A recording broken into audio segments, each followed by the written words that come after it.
Bonjour à tous et bienvenue dans votre bulletin d'information sur Sine24.com. Voici les titres.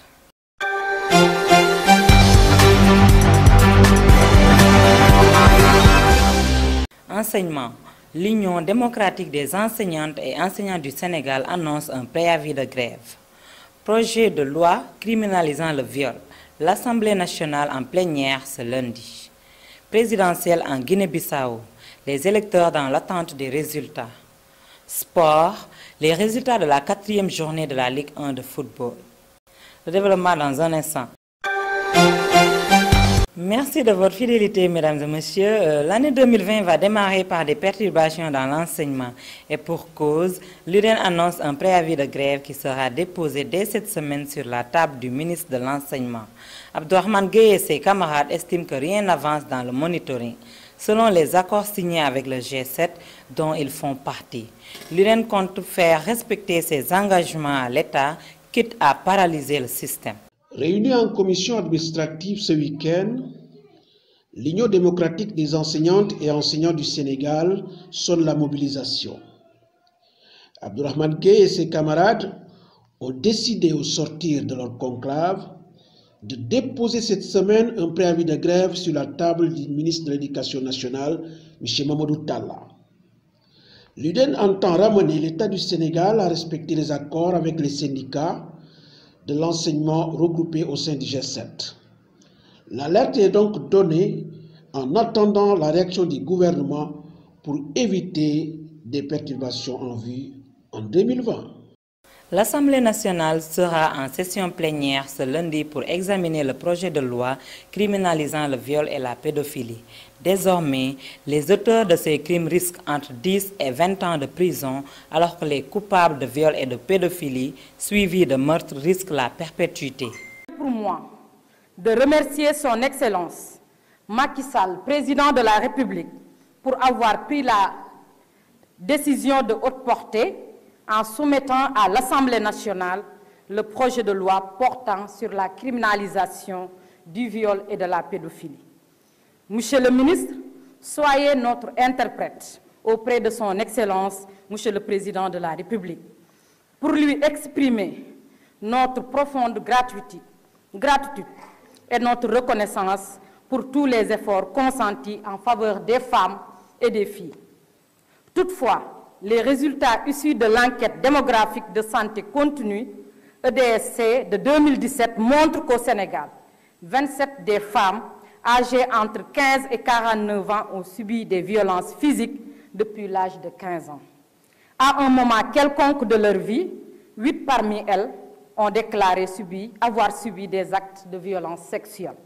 Malgré l'existence d'une loi numéro 99/5 du 29 janvier 1999, sanctionnant les violences basées sur le genre, la majeure partie des victimes ne font pas recours à la justice et ne dénoncent pas ces actes de violence perpétrés à leurs endroits. Cet état de fait justifie les nombreux cas d'impunité des acteurs, les actes de récidive et la recrudescence notoire du phénomène dans nos communautés. Monsieur le ministre, il faut à tout prix y mettre un terme. Amadou Ba, ministre des Affaires étrangères, répond à la rumeur qu'il a donné souteneur du leader de Pastef les Patriotes, M. Ousmane Sonko, lors de la dernière présidentielle. Le chef de la diplomatie sénégalaise se dit très touché et choqué par de telles accusations. Invité du jury dimanche sur e-Radio, M. Amadou Ba estime que la loyauté est une vertu sur laquelle il ne transige pas. Le ministre des Affaires étrangères, M. Amadou Ba, invité de l'émission Le Jury du dimanche sur e-Radio, a répondu de façon claire, sans détour, à tous ses détracteurs. Accusé d'avoir parrainé la candidature de Sonko aux dernières élections de 2019, M. Ba s'est voulu très clair. La loyauté est une vertu sur laquelle je ne transige pas, dira-t-il.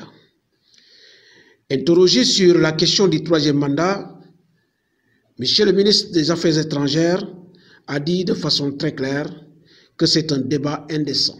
Rappelons que depuis l'élection présidentielle de 2019, Amadou Ba fait l'objet de plusieurs accusations. Ses détracteurs lui prêtent une ambition présidentielle et disent qu'il ne cache pas de vouloir remplacer le président Macky Sall en 2024. Plus de 700 000 électeurs étaient attendus dans les bureaux de vote répartis dans les 9 régions de la Guinée-Bissau. Pour rappel, ce deuxième tour oppose Domingos Pereira du PAIGC et Oumarou Sissoko Mbalo. L'expression des électeurs ne devrait pas tarder à livrer ses secrets puisque les dépouillements se font à ciel ouvert et en présence du public.